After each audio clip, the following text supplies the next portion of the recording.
यदि हम सामुद्रिक शास्त्र के अंतर्गत जाएंगे तो हमारे हाथ की हथेली के अंदर सभी ग्रहों का निवास माना गया है। हमारी यह उंगली बृहस्पति के लिए है और बृहस्पति भगवान का स्थान ये है, यह शनि का स्थान है और ये हमारे हथेली में सूर्य भगवान का स्थान है। सूर्य हमारी आत्मा का कारक भी होते हैं और यहाँ पर जहाँ नीचे के पोरे पर यदि हम अपने अंगूठे का स्पर्श लगाएंगे तो उस ग्रह की पावर को हम बढ़ाने का काम कर रहे होते हैं। हमने अपने जीवन में यदि देखा जाए तो अपनी आत्मा के बल को बढ़ाने की दिशा में कोई भी प्रयास नहीं किया है। हमने अपने जीवन में अपनी आत्मा के बल को घटाने के लिए ही काम किया है और इसमें सच्चाई है। हमारी आत्मा ने जब भी हमको किसी भी अच्छे काम की तरफ प्रेरित किया है और किसी गलत काम को करने से रोका है तो हमने अपनी आत्मा को इग्नोर किया है और अपनी आत्मा के बल को कुचलते हुए हमने वह गलत काम किया है। ऐसी प्रक्रिया करने से हमारी आत्मा का बल कमजोर हो जाता है और हमारी आत्मा हमसे व्यवहार नहीं कर पाती है।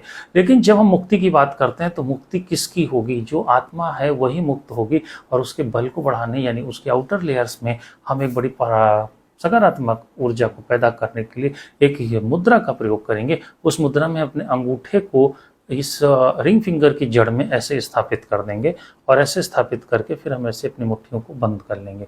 यदि हम इस तरीके से बंद करके बैठना शुरू करेंगे तो हम पाएंगे कि हमारा आत्मबल बढ़ जाएगा। हम बहुत सारे निर्णय कॉन्फिडेंस के साथ ले पाएंगे और हम जो भी बात किसी से सामने वाले से कहेंगे वो बड़ी प्रभावी होगी और हम अपनी साधना में और लिए गए संकल्पों को भी बहुत आसानी से पूरा कर पाएंगे। तो सभी साधकों को अपने साधना काल में ध्यान के अभ्यास के समय या मंत्र जाप के समय या जब आप अन्य किसी रीति से ध्यान का अभ्यास कर रहे हैं उसमें भी इस मुद्रा का अभ्यास कर सकते हैं। इसे लगाने के लिए अंगूठे को रिंग फिंगर की जड़ में लगाना है, मुट्ठी को बंद कर लेना है और आंखें बंद करके कुछ देर के लिए बैठ जाना है।